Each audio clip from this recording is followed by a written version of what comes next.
Hi there. Thanks for joining us on Let's Talk Taste with Sherry, where we're saving the earth one flavor at a time by gathering community to share wisdom around the natural connections between our innate sense of taste and flavors that are grown in healthy regenerative soils. Welcome. Hey there, Sherry Hess with the Flavor Remedy. Thank you for joining me for another episode of Let's Talk Taste with Sherry, saving the earth one flavor at a time. Today, we're talking about just plain vanilla. But let me tell you, vanilla is anything but plain. It is my favorite flavor in the world. And if you don't already know this, vanilla is, gosh, when people say just plain vanilla, it actually drives me crazy. And when it's used as this, descriptor for somebody who's plain or, white and like just, there's so much like simplicity that's put into one of the most complex flavors in the world. It literally comes from a beautiful orchid grown in magical parts of the world. And I am so excited today to have another amazing guest that completely justifies my existence in my message around flavor. Today, I would like to introduce you to Maureen Maloney. Maureen Lee Maloney is a biologist turned documentary filmmaker, which who doesn't love filmmakers this day and age, exposing so many things in our world. She specializes in creating documentary content related to culture, science, and international issues. Her documentary series, Girl Aspiring, has won awards for social impact and best documentary series. Her current project, Voice of Vanilla, explores the lives of women vanilla farmers in Madagascar, exposing the global forces that impact them. She serves as a Peace Corps volunteer in Madagascar and has lived and filmed throughout Africa, South America, and Asia. Maureen believes that the connections created by film among people around the world can be a transformative force for good. Maureen, welcome to the show. Hi, Sherry. I am so glad to be a part of making your mission, spread to the world. It's part of my mission too. So yes, I love it. I love it. And it's funny.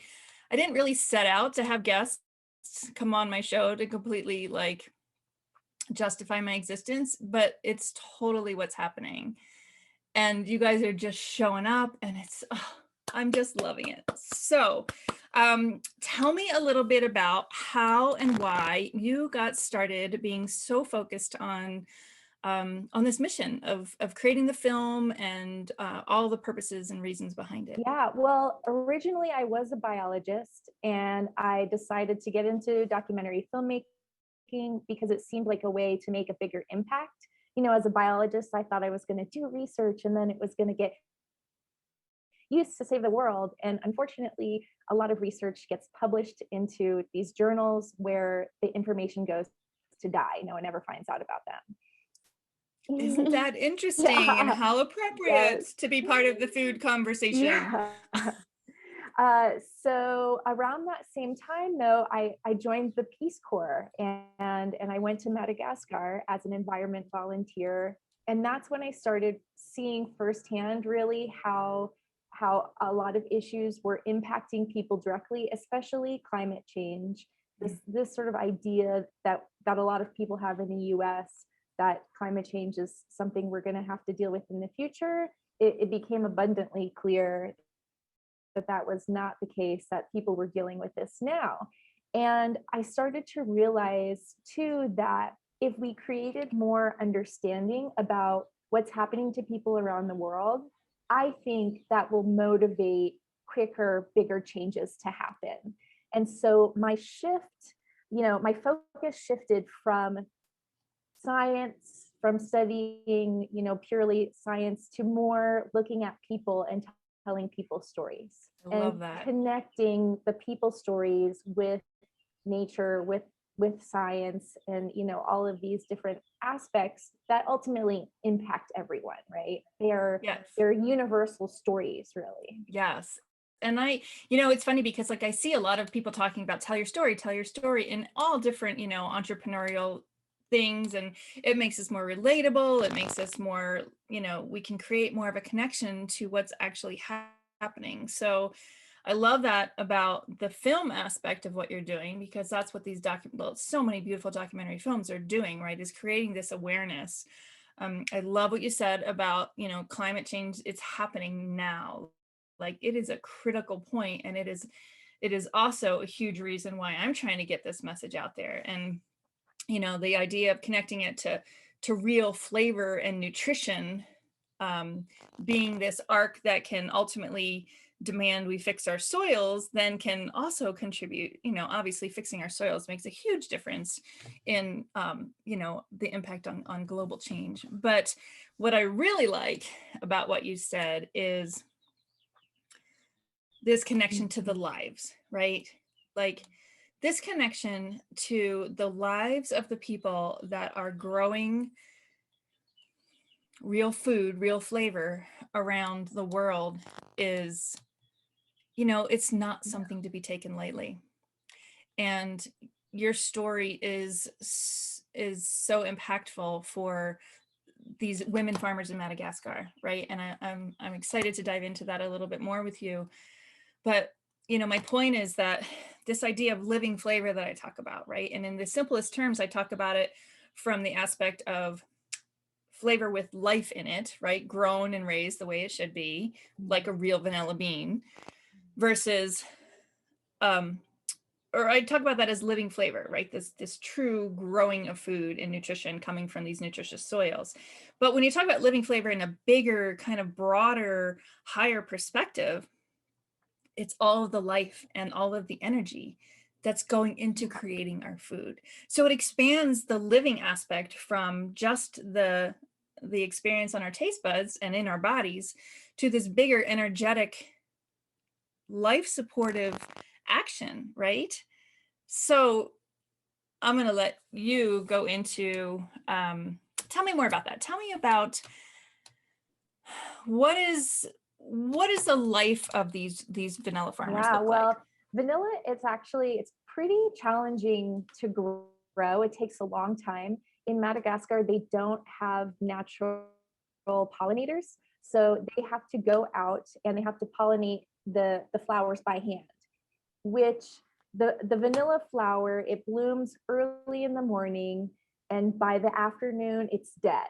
So they have to go out into the rainforest to their farms every single day for a period of about 6 months when the flowering could be happening.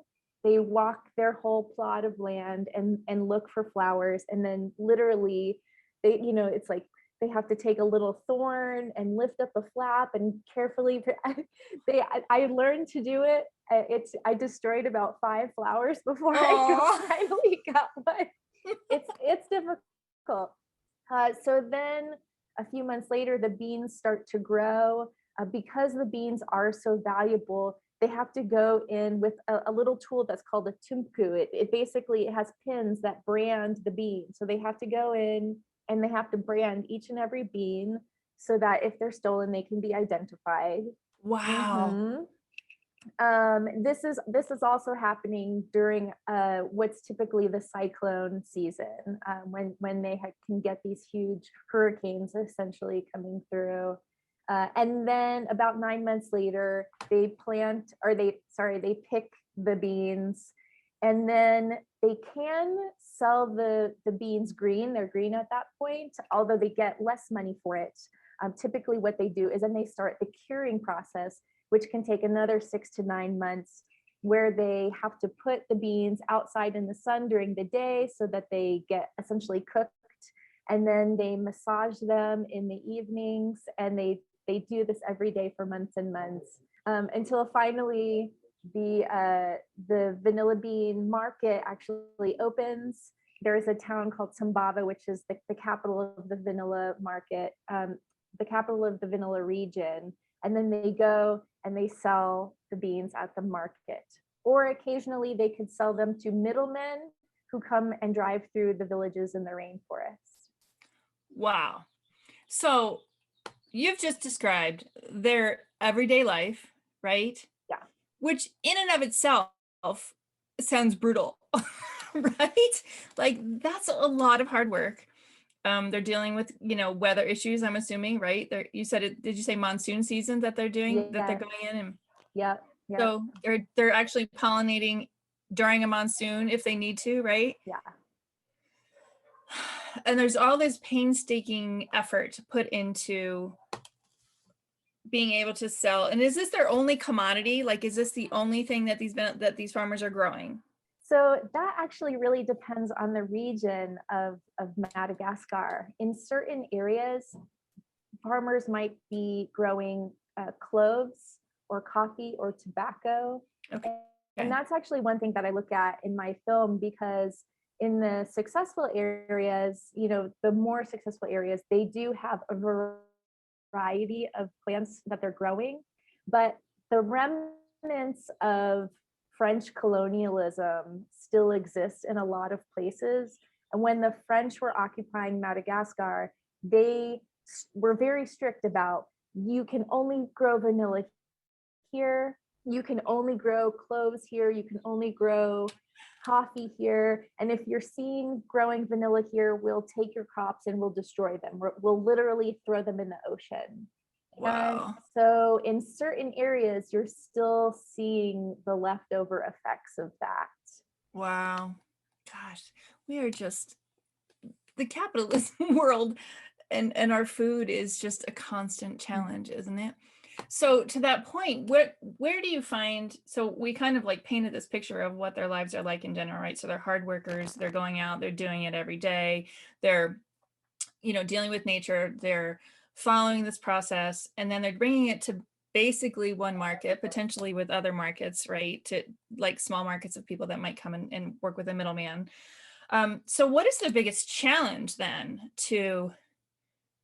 for these farmers and for what they're bringing, how do they get their vanilla then? How does it go worldwide? How do we end up with vanilla here in the United States? Yeah. Well, the vanilla market is controlled mostly by a few really, really large international corporations. They control the price of the vanilla. And in a lot of places, they also control who can export the vanilla. For the vanilla farmers, this is the biggest problem that they face, that they cannot really plan their lives because they have no stability as far as how much they make. One year, they may make a huge amount of vanilla, just this massive influx of money, which actually becomes this toxic thing because it's a lot more money than they're used to making in the area. So the threat of thievery becomes much higher, and other sorts of crime becomes higher, alcoholism.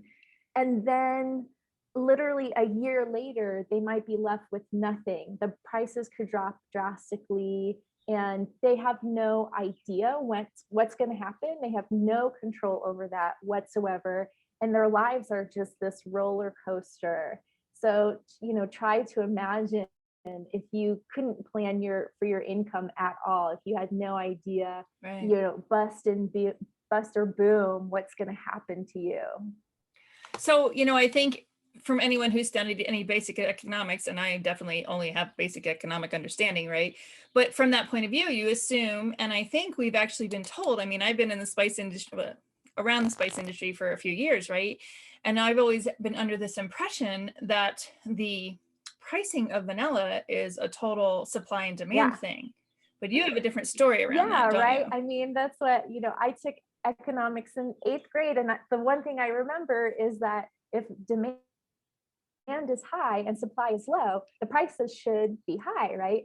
And the supply of vanilla has never and probably will never reach the demand for it. So why does the price drop and spike? It is completely under the influence of these huge companies that control not only the real vanilla, but also the artificial vanilla. These same companies are producing artificial vanilla. So they literally control the entire vanilla market.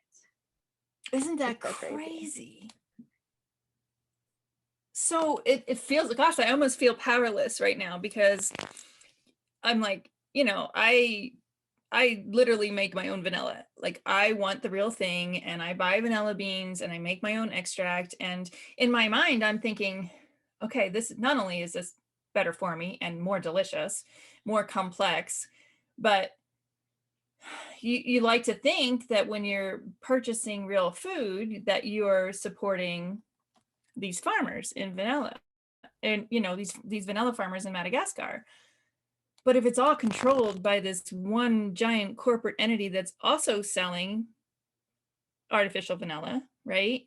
And controlling the markets, how do we do better, Maureen? How can we make sure that we are working with, like, are there actual people that are, I don't know, fair Yeah. trade? What is a term or some kind of thing that we can hold on to, that we know that we're doing the best we can to support Yeah, right these now, farmers? fair trade is the best thing that we have. There are a few smaller companies that work directly with the farmers. They actually form farmer cooperatives so that they buy from those farmers every year, and those farmers are able to count on a regular income from their vanilla.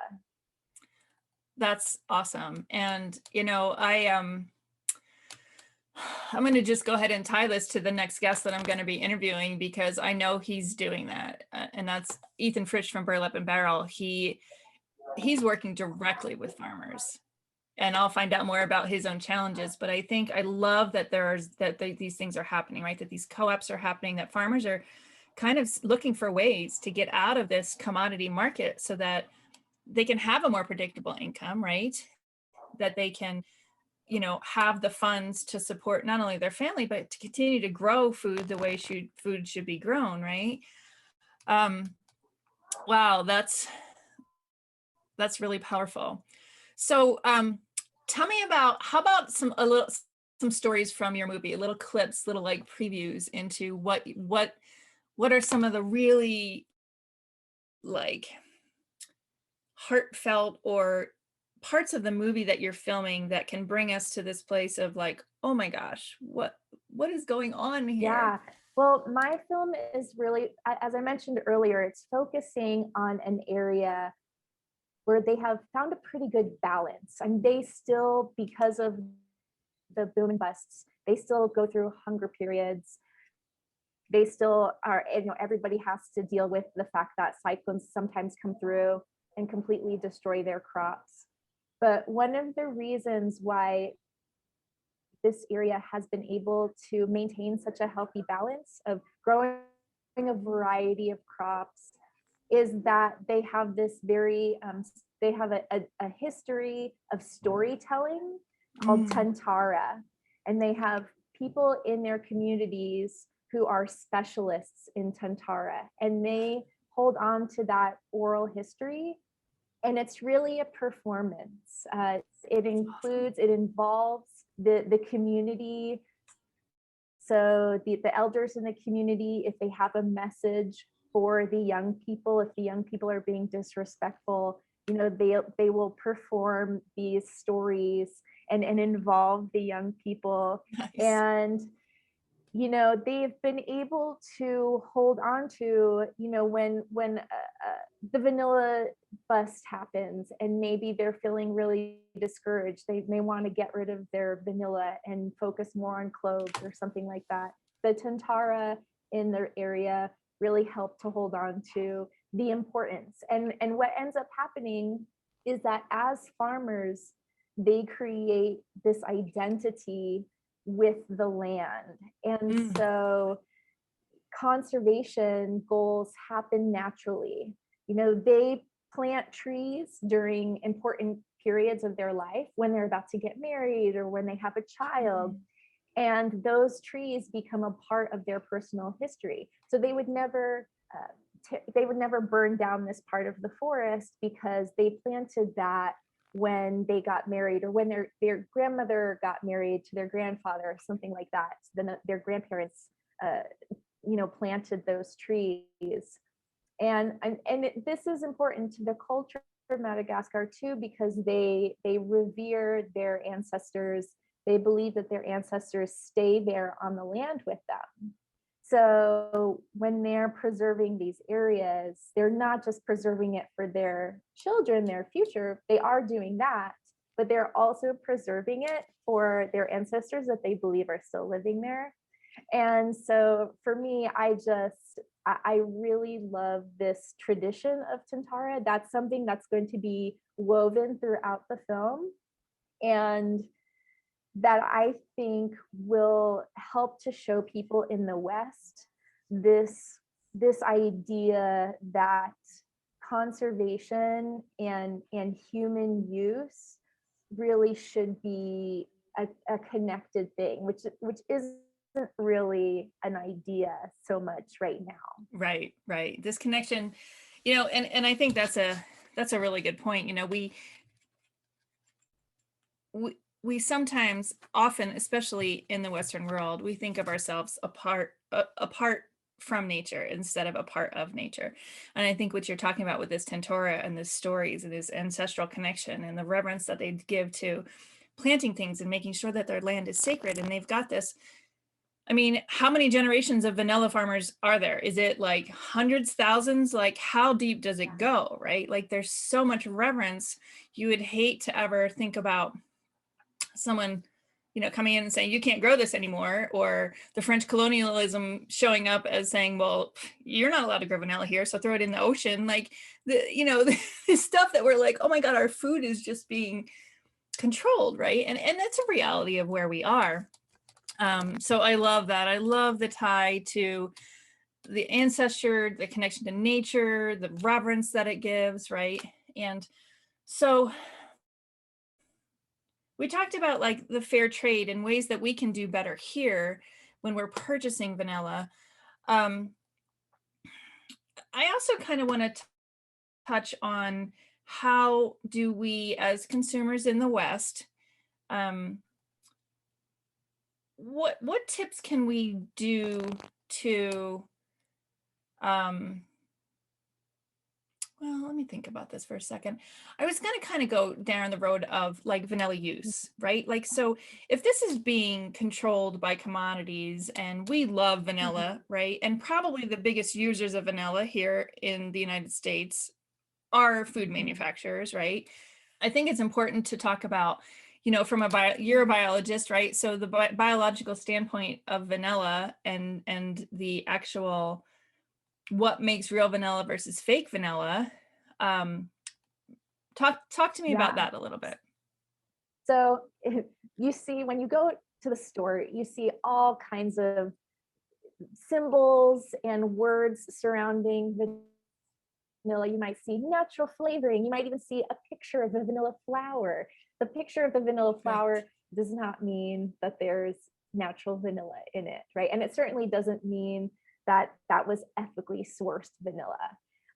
Even the word natural used in flavoring doesn't necessarily mean that there was any actual vanilla in there, because natural can be applied to all kinds of things.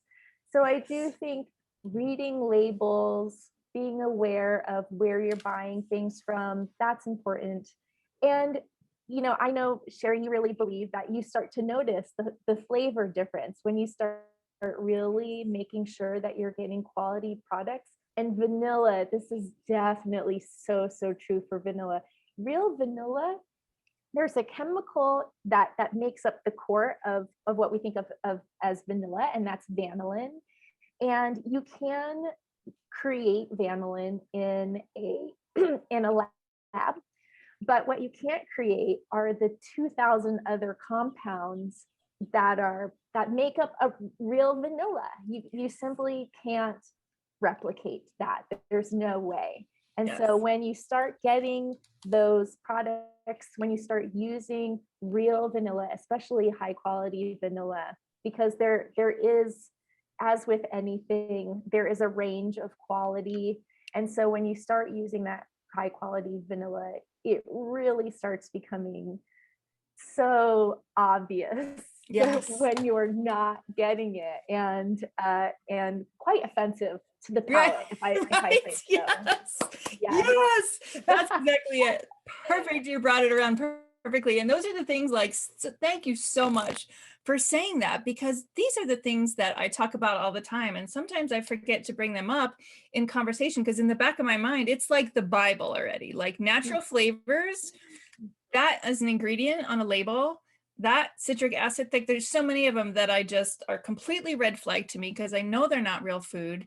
And yet that term natural flavor is so easy for people to just be like reading, even if you're ingredient conscious, right? Even if you look for organic or whatever you're looking for to try to do better in what you're eating, natural flavors it's almost like it's not even on the label, because people just like, oh, it's natural flavor. And it's the biggest black hole that no one has to identify what it really is, right? So looking for pure vanilla, right? Pure vanilla extract, anything like that in an ingredient is a really, really good tip. And to your point about those 2,000 compounds, I talk about this book, The Dorito Effect. I brought this up a couple of times. In this book, they talk about how it took the food industry decades to recreate that vanilla, right? Vanilla as a flavoring, because of all of those aromatic compounds, right? And they still haven't done it. And it's completely offensive to the palate, right? So I would almost invite the listeners, the viewers, to do a taste experiment, right? Do a taste comparison. I talked about how I make my own vanilla extract, and it's so simple. You get a good vanilla bean, you split it open, multiple if you're going to do a big container, right? And you just add a simple vodka to it. Let it sit for 6 weeks and you have vanilla extract, right? So you can do that for that ingredient. But I think to what I was trying to bring up before, this idea of the manufacturers of food are the biggest consumers of vanilla, right? So one person can make their own vanilla extract, and that's something. But a bigger impact we can probably make is to really look at these ingredient labels, right? To look at what we're purchasing and how it's being flavored. Another aspect of vanilla as a flavor is that we tend to think that it's always referring to something sweet, right? Like we always think of vanilla as being something that is sweet in and of itself. But a vanilla bean in and of itself, it's like a cocoa bean, right? Like there's no sweetness. Well, actually, that's not true. I actually just tasted a vanilla bean recently, and it was sweet. I couldn't believe it. It's almost like a good quality cinnamon. Cinnamon in and of itself, especially if you get grocery store cinnamon, just tastes like dirt with a little bit of, spice in it. But a real cinnamon bark has the sugars in it, right? And I think that's true of the vanillas as well. Is that true? Yeah, absolutely. That's such a great comparison. I never thought about that comparison with vanilla and cinnamon, but you're absolutely right. Yeah. Yeah. And this is what, like, people that are so used to the flat grocery store flavors and fake, like they're not recognizing this missing depth that comes from a true, really, really well-grown, vanilla bean or cinnamon or whatever. Like these flavors that have this depth are so much more complex. So my point was that, we tend to think of vanilla as being something that's always added to sweet, but it can totally be a savory dish too, right? Yeah. I know a chef that used to put a vanilla cream sauce on scallops. And it's like, like amazing, right? So I love that too. This is so cool. I really, really appreciate the work that you're doing, first of all, right? Bringing this awareness, bringing the awareness of fair trade and agroforesting, everything that you're bringing through from an environmental standpoint through these films. And not just from the environmental standpoint, but from the human standpoint, right? What these people are living through, what they're going through, what it takes. And us as consumers to have reverence and, deep gratitude and appreciation for the life that's going into this process of, oh my gosh, they have to brand their vanilla beans. I wasn't expecting to hear that, right? Like there's so much that goes into the lives. So I'm so grateful for your work. I'm so happy we got connected. We kind of got Yes. randomly connected at a networking event. Yeah. And I was just like, I gotta talk to her. So really, really appreciate it. And so we're going to share a link at the bottom of this episode. We'll put information about the film itself, and we'll also share anything that we can do to help support you in finishing this project. Yeah, thank you so much, Sherry. I'm so excited to share this with the world, because just learning about vanilla and learning about these farmers has enriched my life so much. And I really think that other people, when they see the film, are going to feel the same way, like having this connection with these farmers and this greater understanding of where our food comes from. It just, I don't know, it somehow makes life a little bit brighter, right? I think. Well, and it makes the world a little smaller. Yes. And it also brings awareness to what I've been talking about all along, is how our taste buds are being hijacked, right? Like, this is where flavor comes from.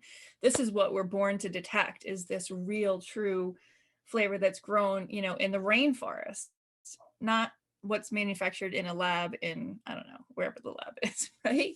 Like we're not giving the reverence to our sense of taste and letting our bodies experience this depth and really comparing, right? So to all you listeners out there, do a comparison, get a real vanilla bean, either make your own extract or just scrape the beans into maybe just a cookie recipe, right? A simple sugar cookie recipe. And if you compare a real vanilla bean to an imitation vanilla extract and taste those cookies, guaranteed, you're going to see a difference, and you're going to start thinking about the reverence, all the life that goes into the creation of this, and putting the true value on it too, right? Like, if you have the ability to be able to afford real vanilla versus an extract, and the other part we miss on that is that if you create your own vanilla extract, you can reuse that bean over and over and over again. So the real cost of a vanilla extract that can be re-soaked and re-extracted over and over again will totally offset the cost of a fake vanilla and the value of the lives that go into it, right? Absolutely. So, all right. Well, thank you, Maureen.